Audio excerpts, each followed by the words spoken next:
Welcome back. It's Rusty Speaking Custom. You probably know that already if you clicked on the thing. So, anyway, now you know. Night shift again. And I'm really trying to make progress on this hot rod. So, I did do some work off camera because honestly what I found is what I can get done in 2 hours off camera would be 3 or 4 hours with the camera. So sometimes I'm just gonna have to get stuff done. It's just the way it is. But the truck is sitting here. Obviously, that is our trailing arms. They're no longer in there. So basically, at the moment, the panhard bar and the drive shaft and the brake line are the only things holding the rear end in the truck.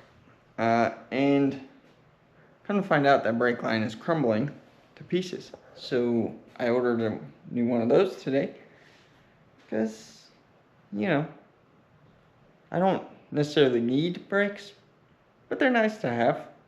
So the plan is I really want to clean up those trailing arms. I have new bushings to put in them.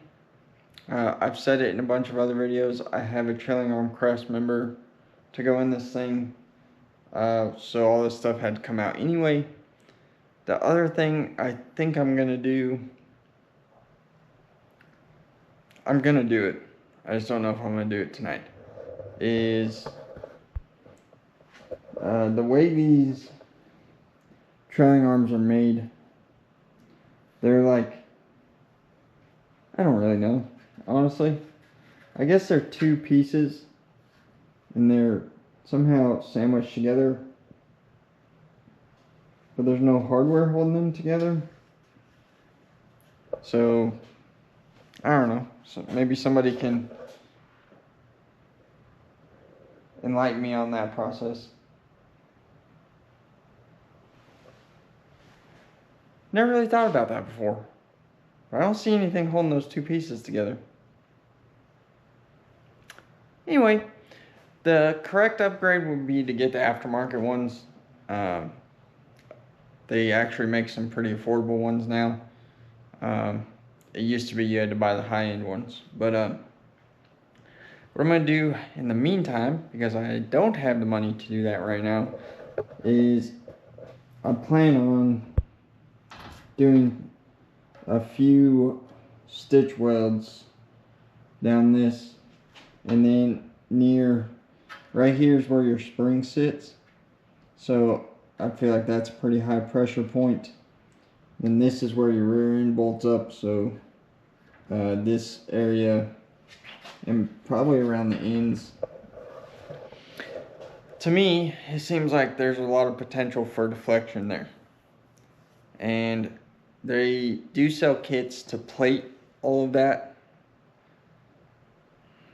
That's overkill. Realistically, what I'm doing is overkill for a stock motor situation, but I got them out, and I'm gonna clean them all up to paint them anyway. So we might as well just do it. The only thing I gotta figure out, I gotta decide if I'm gonna MIG weld them or TIG weld them. The nice thing about TIG welding them is it doesn't throw sparks everywhere and slag, and it's late at night, so I really don't want to be throwing that stuff everywhere and then going to bed. Especially I've got cardboard in here and wood and stuff. I don't want a fire because I just got the garage. I'd hate to burn it down already. But first things first, I'm just gonna set you guys up and wire wheel these things to death with a drill and a bunch of wire wheels that I bought from Harbor Freight. And then once they're all clean, I'll kind of show you how I'm gonna lay out the welds and all that. Thanks for watching. Hang around if you want, or don't. that's okay too.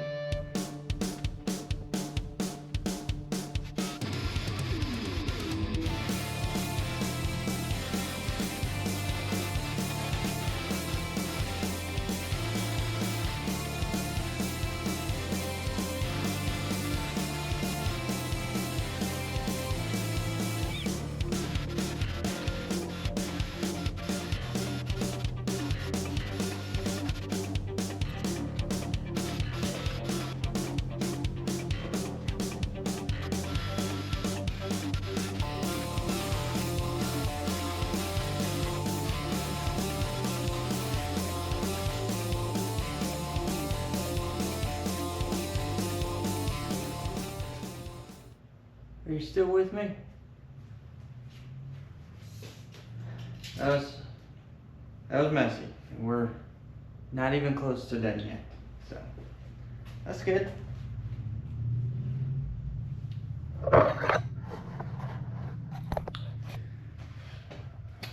The next thing I'm doing, so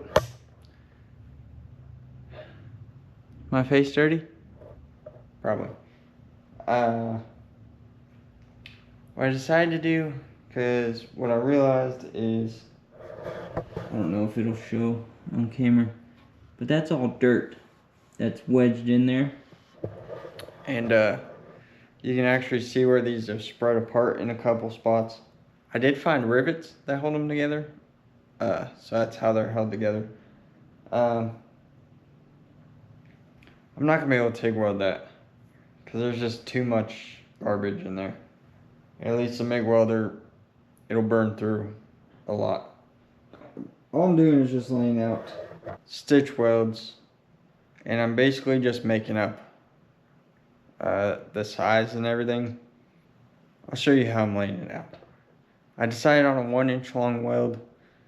I don't want to, if you were to just like jump in here and weld this thing solid, you could, but there's a 100% chance you're going to warp it. Not 50, not 70, 100% chance it's going to warp. Even doing stitch welds, it could warp a little bit. We'll try and minimize it, jumping around side to side, you know, whatever. We'll try and keep that down. But it happens. Metal moves when it gets hot. So I decided on a 1-inch weld because I don't think I'm going to add a ton of structure with this. Plus, ultimately, I want to upgrade these. So this is just a budget upgrade, if you will. But the length of the seam from where it splits down there to this first bowl hole is 38 inches. So I'm just using soapstone. I don't even have it sharpened because this is not super precise, but I marked the first inch on both ends.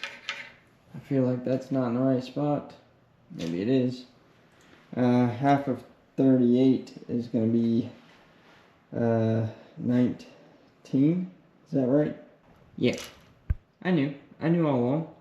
19. So we're going to go a ½ inch over, a ½ inch over. That will give us our 1-inch weld in the center. And then the way that I'm going to do this, if I can do this one-handed, shorten this up, and then we'll go from our mark there to our mark here, 17.5. This will be 8 3/4, which will be center. So we'll go 9 1/4 and 8 1/4, and then we'll do the same thing here. 17.5. So we get I don't know, I can't really see from where I'm standing, but it's going to be pretty close. So those will be, I don't know if you guys can, those marks we'll just weld in between all those. And I don't know if I'll be able to do this side. We'll make it work. The 6 inches basically at the edge of the hole. So we'll come to 5. Give us our 1-inch weld there. We'll do 1 inch there. How do we want to do this? It's only 3 inches. So I guess we'll just do 1 inch. Weld there. And then here, I think we're gonna, well, let's see. We'll just do 1 inch there, and then I think we'll, what happened there? I think we'll just, we'll probably end up doing a stitch on the end there. If we weld that solid, it'll be stronger than doing 3 stitches. You also put more heat in it, so I don't think it's worth it. I don't think the benefit is worth the risk of having that move around. Can you guys see how smoky it is in here? Or is that just my glasses? Huh. It's just my glasses. Well, my welds suck. It's because my glasses are dirty, and I'm probably gonna forget to clean them.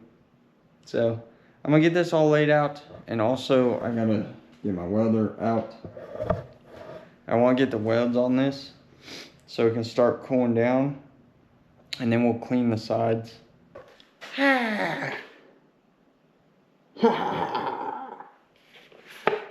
Whew.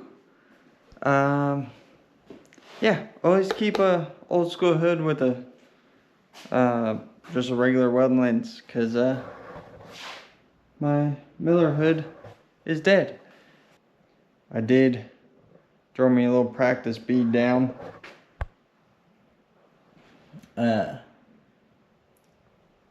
You know, looks okay. These new machines are so good with the auto set settings. I did run, I have it set up for 3/16, which I believe this is 1/8. Maybe. It's probably not even 1/8. But there's a lot of garbage on there. And I just want to be able to burn through it. And I mean, I don't know. I feel like that's a pretty nice looking weld.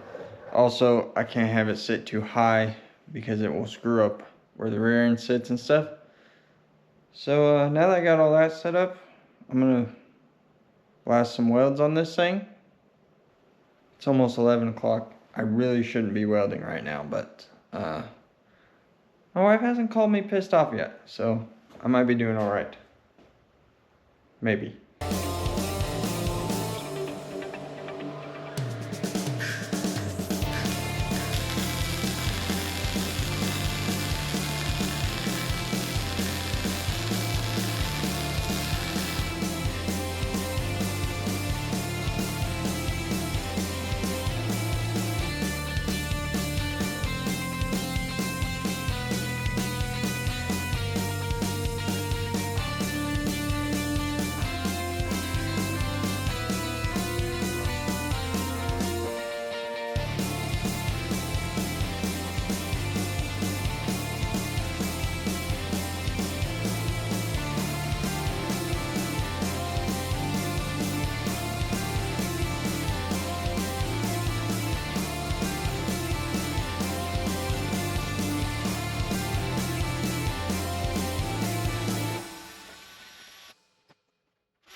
Okay, my battery died.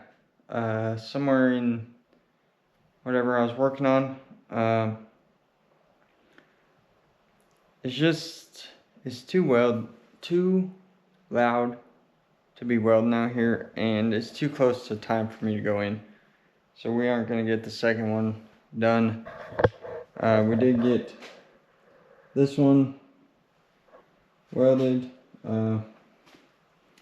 We have some decent welds, some have porosity in them. It's too dirty. The material is just too dirty, but I would say there's only really that one is the worst one as far as porosity goes. There might be one hole in another one, but for what we're doing, it's gonna be fine. Obviously, if we were relying on this strictly to hold this together, I'd probably cut it out and re-weld it, but we're just adding strength. We're not reinventing the wheel, if you will. So I went ahead and wire wheeled the rest of these like down inside the channel and stuff. I think you guys will see that on the last clip. Yeah, I have in a couple days I'll have about a half a day during the daytime that I can work. So we'll get these knocked out then. I was hoping to have these done before then, so we could get into putting the cross member in on that day, but it's just not going to work out like that. I don't feel like it's a good idea for me to keep going. Okay, my glasses are dirty, but it actually is smoky in here, which you should really weld in a well-ventilated area. It'll be fine. You should definitely clean all the dirt off these things in a well-ventilated area. This is the reason why, if you've seen my other videos, my other builds if you will, I don't really like calling them that. I usually just throw stuff together and just let it look the way it looks. And that's because this crap takes forever. And realistically, nobody's ever going to look up under the back of this truck. But I'm trying to be better. I'm trying to up my quality a little bit as far as the finished product and not rush through stuff when I really don't need to. Even though I'd much rather have this thing on the road than sitting here trying to get it ready to put paint on it. What is up, everybody? You just saw me a second ago, but it's a day or two later or something. I've been hustling, trying to get some work done in between, you know, family stuff, and everybody's napping right now, so I'm trying to get some work done. I got, well, these look like this now. I'll insert right here a before and after picture. And now we got basically an after and an after. I don't exactly remember where I left off. I think it was last night. Pretty sure it's when I did it. I don't remember exactly where I left off. I don't think I showed any of the painting or anything. I know I didn't show putting this new bushing in. I did purchase these off the old internet. It's Prothane 7-301-BL. They're 60 to 72 trailing arm bushings. We're getting those put in. I thought maybe I'd just show how I changed it out. It actually went easier than I thought it was going to, so that's a plus. This one will probably not, just because I said that. One thing I will mention about these that I've noticed is I have this one. It is all the way installed on this side. This piece is like so you install the bushing and then this slides over like so, and it, if you can see right there, it doesn't sit flush, and that's going to be a problem. I measured and it's going to be to the flush. If it was flush with the end, it would be exactly the dimension it needs to be. So we'll have to probably shave those down or something, but we'll get to that when we start installing them.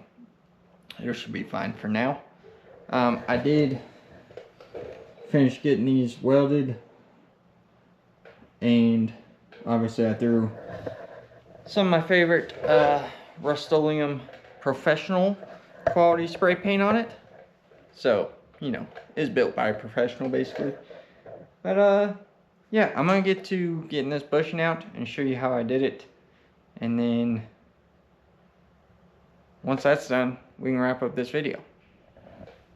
So what I did to uninstall the old bushings, I hope you guys can see, is I just put a, let's see, what size are you? It's 11/64. I don't think that really matters. But I just took this drill and the rubber part of the bushing, this is the center sleeve. I don't know if you guys can tell the difference from there, but I basically just drilled into the rubber part.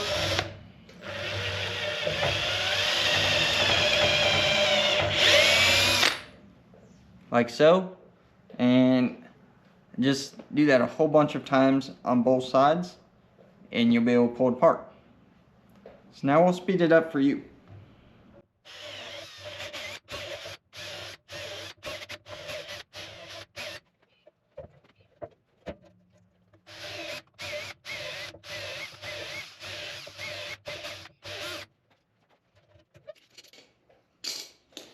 Now the theory here is hopefully we can pull this center bushing out, the actual metal one. Maybe not with those.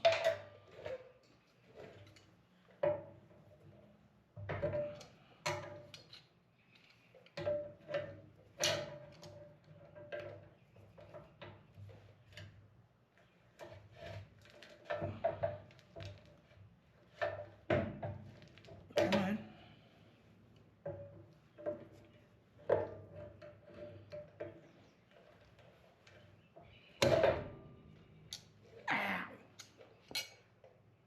Ha ha ha. Owie. Let's drill some more.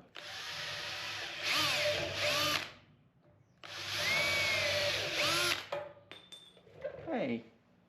Basically what you're doing is removing the material in there just to give it more room to give so you can pull it all out.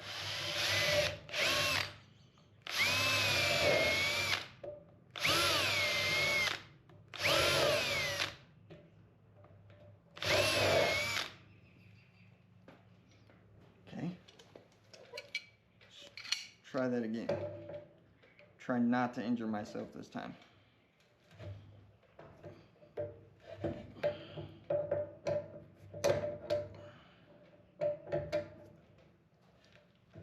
Get out of here.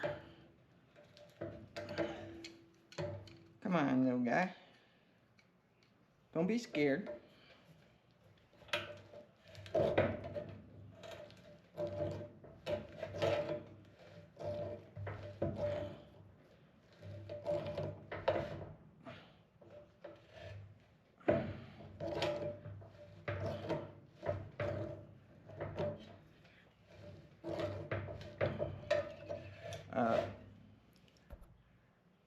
There's no reason to spin it. It's not threaded in any way. It's just the way it seems to be wanting to come out. Oh yeah. Easy peasy. Lemon squeezy. Now, Just gonna need to pull the rubber portion out, which can be easier said than done. Bam, just like that. It's gonna be impossible for me to show you guys, but there is, where's my, hopefully I can show you here. This is that piece that I showed you on the other one, and you can actually see even when it's apart, when it's like this, it goes all the way against this step here, and it does not sit flush there. So that's a problem we'll deal with later. But this, if you notice, there's a step right here, and that, let me show you my face. That matches a register that's inside here. So you have to, these are directional in that sense, that this has to go in the correct side. Otherwise you will not get it all the way in. So I'm actually going to grab a small wire wheel and wire wheel that quick, and then we'll put it together.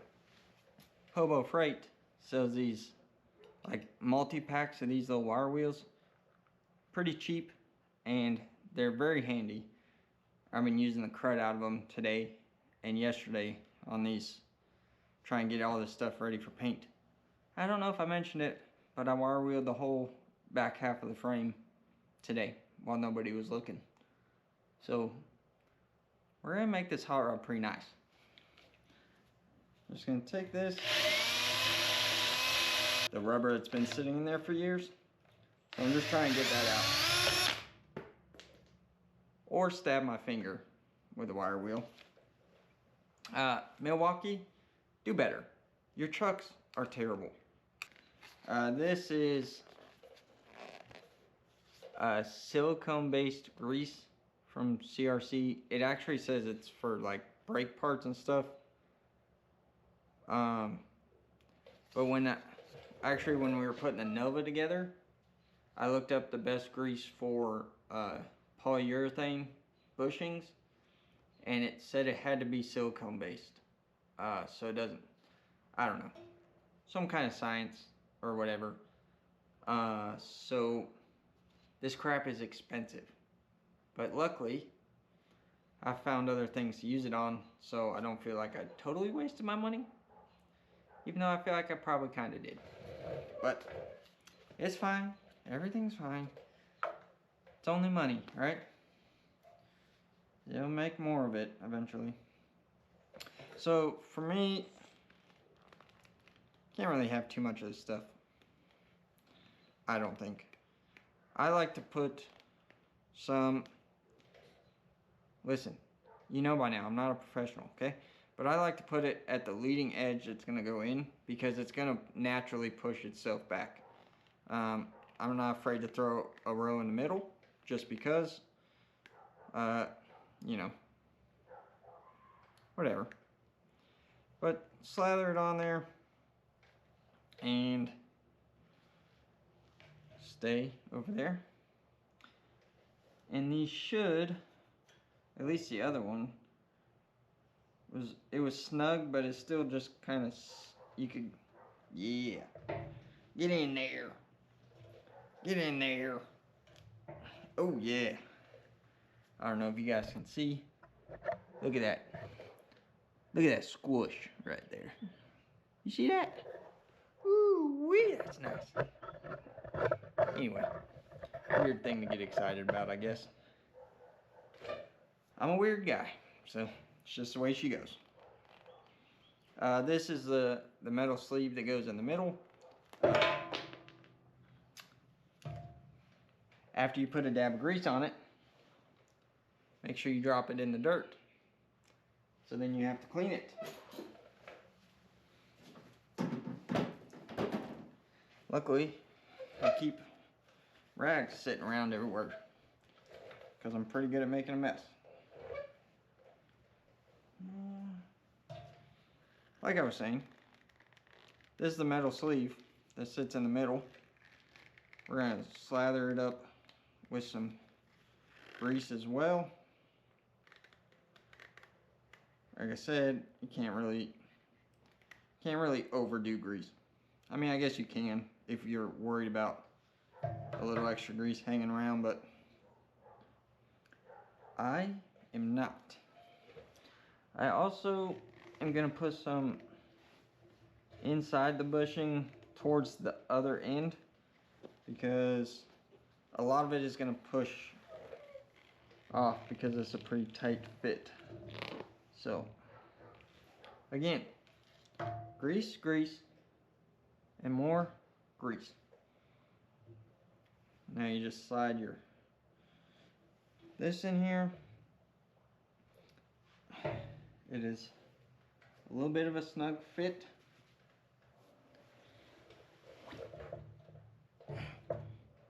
We might have to use some alternative methods here. Okay, I got a clamp.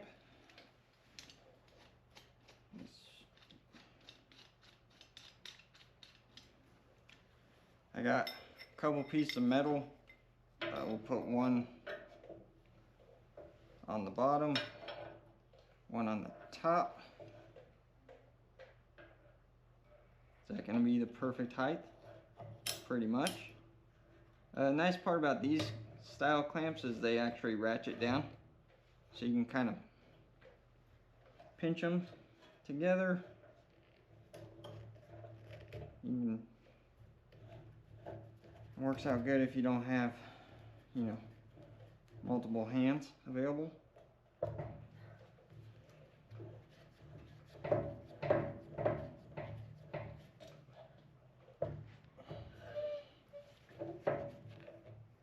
However, this is a pretty cheesy clamp, so it's not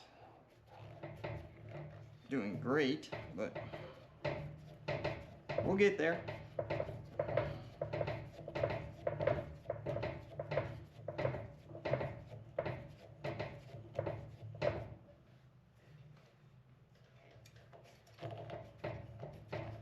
Oh yeah, we're going.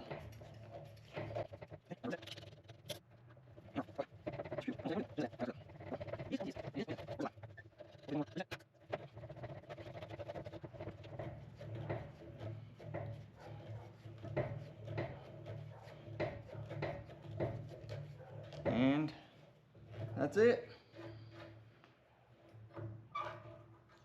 We are in there like swimwear, boys. Came out. And oh, don't scratch the paint. Last step. Slide on a little collar. That's it. Just like that. We've got two fully refreshed, upgraded, and painted trailing arms. I feel like this is a good low budget upgrade. To be honest, this thing's not going to make enough horsepower to need extra strength here, but it's good to have. And we're updating our crossmember stuff, so kind of a no harm, no foul situation. And I've had this thought in my head for a while to stitch weld these and reinforce them and put new bushings, so it feels good. Check it off the list. We are making good progress on this hot rod. What's today? Today's the 4th of January, and tomorrow we're actually going to start a new video. We're changing the cross member. So once that's done, we're getting close to wrapping up the rear end of this thing, and then from there we move on to the fun stuff, which is the LS swap. situation. So anyway, that's the end of this one. We are looking pretty good on these. Pretty happy with how that all turned out. And I appreciate you guys if you hung out this whole video. And I will see you next time. Go work on your junk.